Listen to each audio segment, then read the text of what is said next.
You know what I like about training? It is like a physical representation of the work you put in, so you can see it. I can run a marathon if I train for it. If I train to climb, to do rock climbing and learn skills of rock climbing, I can do that, do you know what I mean? So, and then your body kind of like, whether it's not even about how you look, it's about how you feel and what you're able to do, your ability. Went to boxing gym, a friend of mine, obviously like Luke, went to one gym in Hammersmith. Literally just went there to keep training, start training. We did a little bit, we messed around a little bit like as a group back in the day, like in the gym, punching, but not really knowing what we was doing at all. It's very dangerous actually, when I think of it back. But that's why I'm such an advocate for sport. Because sport teaches you so many life lessons in the space of like, if you call it a football game or boxing match or rugby or whatever game it could be, in the space of 90 minutes, you could learn life. So the work that I do with young people, it's like mentoring through sport.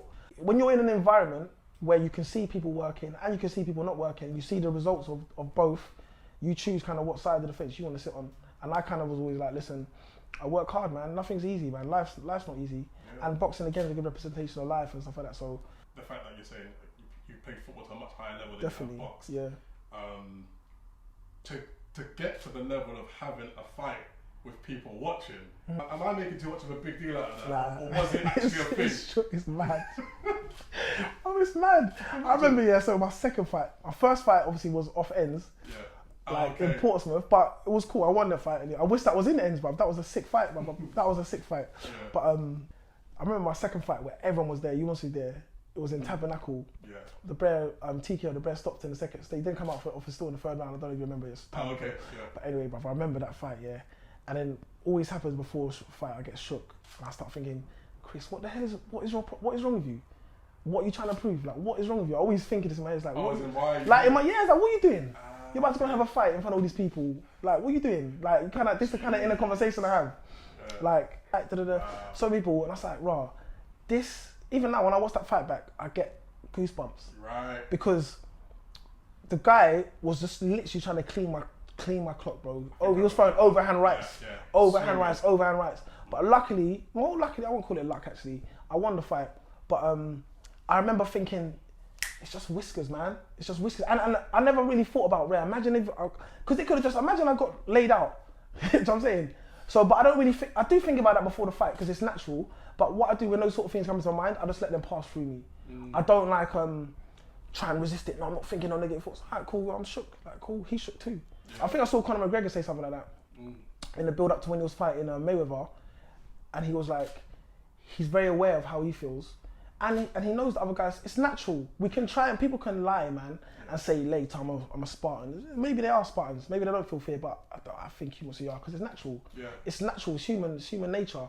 So I'm just trying to be very self-aware of what I'm feeling. And I know that other players shook too, but it's how do you respond to that fear? Like, how do you respond to it? Do you back into the corner or do you go and fight? These things now is, I think our job is to reduce that learning curve. I'm very aware of my place, what I'm here for now. Like, I've been struggling for a long time, like thinking like, what am I here? Like, I've realized now a very big part of my life is about reducing that learning curve. We're lucky where, like, obviously I'm first generation here. Yeah. My parents come from Nigeria or whatever, so they didn't know what I know. So I need to now you get what I'm saying, I have to let the younger people know and whatever, so. For sure. That's interesting. That's what I want to come on to next actually. You want to teach mentoring through fitness, or that I want to understand what is the thinking behind Fit for Life Youth and the brand and working with youth, and does that pretty much sum it up? You want to reduce people's learning curves, or is there more to it? No, that's definitely a big part of it. It's about life skills essentially. Fit for life, double meaning. Obviously, you think initially the first thought is fitness, health and fitness, fit for life, but it's more about, or it's also about, shall I say, those life skills, fit for life. You know, how do you, when you get a job or relationships, which is more important, how do you manage relationships with your, again, we're using sport as an example, you could be on a team and you might not even like your teammates, but you've got to manage that relationship. You could be at work, on a work team, everyone's been through this, and you don't like your manager, or your manager don't like you, or this person don't like da-da-da. But for a shared goal, you've got a collective goal, you've got to manage that relationship to get the best out of it. You have no choice. You see what I mean? It could be you and your missus, it could be you and your mum, da-da-da-da. Do you know what I mean? So you've got to manage that, you and your sibling, you've got to manage that relationship, you and your missus, you're not seeing eye to eye on certain things. You can't just be like, well, no, because you've invested so much time and whatnot into your relationship. you have to manage that relationship, or you have to manage it. Same with your siblings and whatnot. So these are things that I try to get across, and sport's the perfect example for that, for kids that gravitate to what I'm doing. It's not only sport, it's other stuff as well. It could be drama, it could be all sorts of stuff, but that's, this is what I've got experience. And also I've worked in a lot of schools, worked with kids with behavioural difficulties and SEN and this kind of stuff. So, it's just about trying to prepare them. And if sport is their hook, they like football, they like tennis or whatever it might be, that's a good motivation, that's a good way to motivate them. And just to help them develop, man. But yeah, with that, it's just about trying to help these young people the same way that I was helped on. Like, obviously we touched on Rick and obviously Ola. There's youth workers or people in our community that really helped me develop. Yeah, do you know what I mean? They helped me, and I just want to pass that on. So I thought, let me give that, man. So I thought of Fit for Life Youth at the time, obviously, and my kind of mantra before it was like passion over profits. It's like, what are you passionate about? Passionate about work with young people, yes. Passionate about sport, yes. Look, go with that. Do you know what I'm saying? And I've managed to I got an award, which I was very proud of. Yeah. Business has done really well. We've done so much. We've got so much more to do, and it's still relatively new. Do you know what I mean? So I'm just leading with that, man. Just go with that. Go with passion. Yeah. And then same thing with you, man. Same thing with you, bro. Yeah. That's why you're here on a Sunday. We're doing this now. Do you know what I mean? You go with passion, and it doesn't feel like work. 100%. It doesn't feel like work. You enjoy it. It's enjoyment. So yeah, man. Do you know what? That's really, really interesting on a lot of levels, because I was thinking about that. I have a lot of similar thoughts as well. What's the why? Like, why are you doing things? What's really motivating you? What's the real driver behind it? And it's even more so in these days. The phrase entrepreneur and side hustle to this and like, it's really sexy. It's really, do you know what I mean? It's really sought after. So even when I saw that you got that award and do you know what I mean? I've seen your progression, I was almost thinking, it's funny, like, have you achieved what you want to achieve already? Oh, on the wider scale, no. On the lower scale, yes. Because I wanted to help people. I wanted to help young people, and I've done that. So, but that can be, so in a yes and no, if that makes any sense. Yeah. So yes, but I want to do more. You see what I mean? So yeah, I have achieved, but there's so much more that I want to do. And because when I got the award, I actually had kind of like a panel interview. They kind of interview you and whatnot. And I want to, obviously my parents are from Nigeria. I want to go back. I want to give back. So I haven't. I guess because I haven't.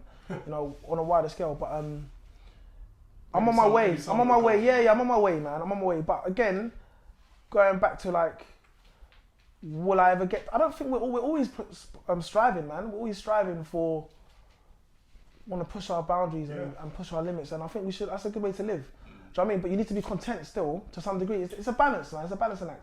But at the moment with the business now, I've got a lot more things that I want to do. I want to get bigger. It's a shame, obviously, the whole world is pandemic right now, because it did pause a lot of things.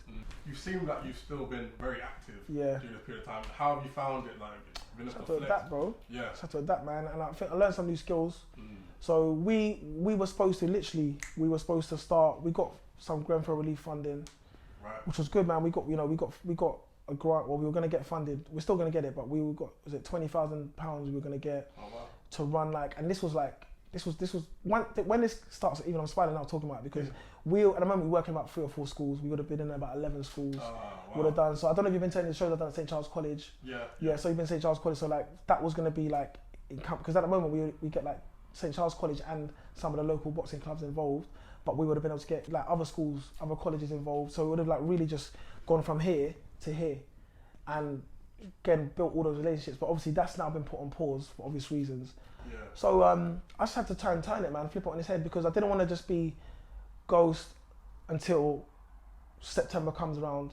So, because I'm interested a lot in the transition from being in employment for someone to being self-employed. Can you tell me a little bit more about that transition, like in terms of like the thought process? Did it happen organically? Like the money, and also, did you always think that you're going to be self-employed? No. Like, was that always the plan? To run your own thing? It's weird because you said before about like entrepreneurism, like it's sexy and that now. It's like it's so trendy to be an entrepreneur, but bro, it's so hard, man. I'm not gonna lie. Right. You got to sacrifice, man. you got to sacrifice. I'm very enterprising. I've always, you know, like car washing back in the day, did paper round. Like I always like kind of want to have my own money, you know, like what it was, I always wanted trainers, like, you know, like trainers, you know, like obviously everyone wants kicks, best kicks. And then you like, so, but my mum's not going to go and spend £50 on trainers. She's not spending that much on trainers, and you'll wear them until they get told you can't wear them no more, and then you remix that, buy a new pair. So like, I started my paper round in like year 9, because I wanted to buy some Reebok classics. £10 a week, 5 weeks, boom, £50. That's how much you spent back in the day. You used to go Whiteley's, And then I've always kind of kept that. So even through university, all the jobs I've always had like I say, a bounce castle business. I've always had a little thing on the side. Then what actually happened was, this was when the whole credit crunch stuff. So my mum was working, she worked for Kensington Chelsea Borough for like, I don't know, 25 years or something like that, long time. She got made redundant like that, boom. Then the way, that's life, innit, unfortunately. Well, maybe fortunately, to be fair.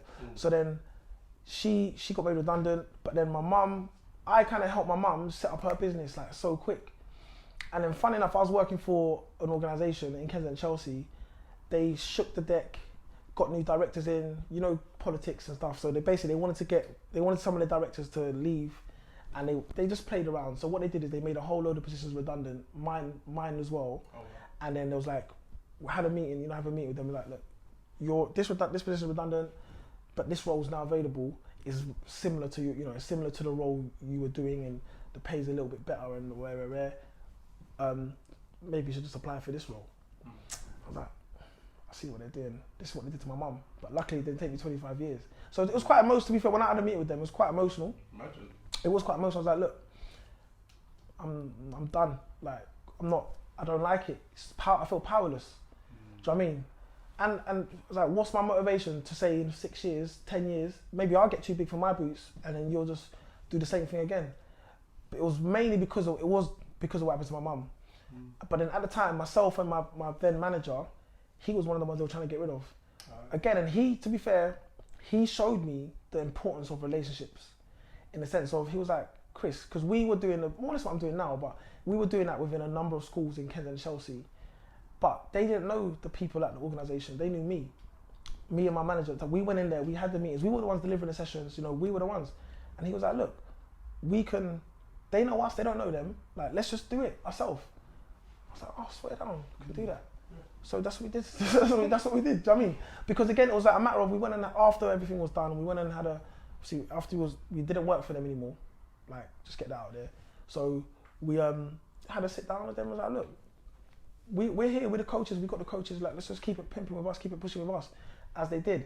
And then I realised, wow, the relationship is so important, And that's why you see it so much in other industries, where someone might leave an organisation and all their clients just go with them. If they're good enough. If they're not good enough, they're not going to cover them. So that was more or less how that happened. But then I was still running my other businesses and whatnot. And then, like I said before, the glass ceiling sort of factor kicked in. I just realised, I was like, man, it was weird, because I used to work for the play service before, and I was always kind of trying to pull away from it, like, and I don't even know why, because I really enjoy it, which is weird. Yeah. But again, it was like me trying to live up to this ideal that I don't even know where this ideal came from, of baller. Do you know what I'm saying? Like, I don't even know where it came from, man. Honestly, I like hip hop, and so I'm not blaming it on hip hop at all. But like, you see but I do, like, for example, whether like Jay-Z, like, I love that story. I love that story. Do you know what I mean? So, but I was like, why am I trying to pull away from, like, I like working with young people. I like this kind of stuff. So why am I going to pull away from it? Yeah. So it kind of happened. It happened. Not really planned, but it happened. But it's not all like, you got to make a lot of sacrifices, man. Even now, now it's you go through. You always analyze it, but you're responsible. But you learn a lot of skills, man. I learned a lot of skills through it. I've learned like tax returns and stuff, and all these kind of stuff that I would have not paid no attention to. Yeah. But again, it's all about, for me, man. I'm always trying to elevate, man. Trying to go to. I want to get promoted, man. Do you know what I mean? I want to get into the Champions League final, man. Swear down on that Ring magazine belt. You know what I mean?